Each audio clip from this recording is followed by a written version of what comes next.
Hi foodies, welcome to సాత్విక life of Bloom's. అందరూ ఎలా ఉన్నారు? ఈరోజు మనం టేస్టీ అయిన కొత్త బ్రేక్ఫాస్ట్ రెసిపీని నేర్చుకుందాం. అందరూ ఎంతో ఇష్టపడే ఎగ్ దోశ విత్ గుంటూరు పండుమిర్చి కారంతో నేర్చుకుందామా? ఎగ్ దోశ చూడటానికి కలర్ఫుల్గా ఉంది కదా. ముందుగా మనము దోశ బ్యాటర్ని ప్రిపేర్ చేసుకోవాలి. దోశ పిండిని దాంట్లో మనము సాల్ట్,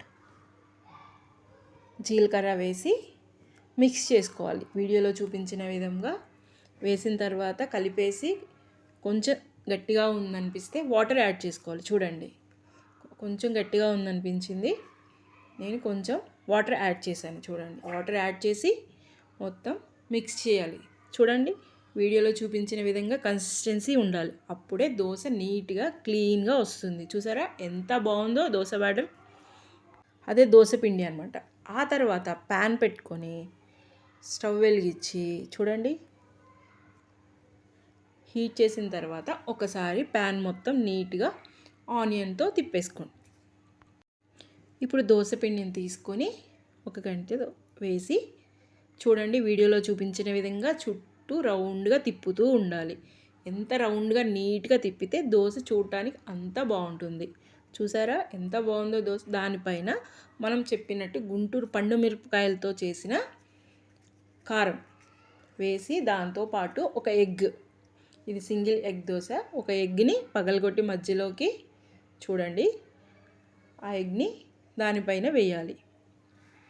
ఆ అట్టుపైన వేస్తే చూడండి, దాంతో గరిటెతో ఈ పండుమిర్చి కారము ఎగ్ రెండు ఈవెన్గా స్ప్రెడ్ చేయాలి. దోశ మొత్తము, దోశ అంతా కలిసేలాగా మొత్తం స్ప్రెడ్ చేయాలి. చూడండి, గంటెతో మొత్తం ఈవెన్గా ఎల్లో అంతా మిక్స్ చేసి స్ప్రెడ్ చేసిన తర్వాత ఒక 2-3 టేబుల్ స్పూన్స్ ఆయిల్ వేయాలి. చుట్టూ రౌండ్గా వేస్తే దోశ బాగా అంచులు కాలి మరింత టేస్ట్గా క్రిస్పీగా తయారవుతుంది దోశ.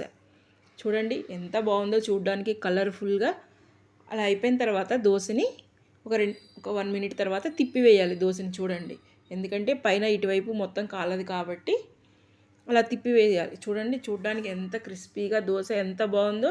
అలా తిప్పిన తర్వాత ఒక 1 మినిట్ ఉంచి మళ్ళీ రివర్స్లో తిప్పి దాన్ని మధ్యకు మడత పెట్టాలి. మధ్యకు మడత పెట్టి మనము ప్లేట్లో సర్వ్ చేసుకోవడమే. చూడండి, 2 రకాల చట్నీతో, పల్లీ చట్నీ అండ్ మిరపకాయ చట్నీ. చూడండి ఎంత బాగుందో. మీకు ఈ వీడియో నచ్చితే సబ్స్క్రైబ్ చేసుకోండి. Please subscribe, like and share the video.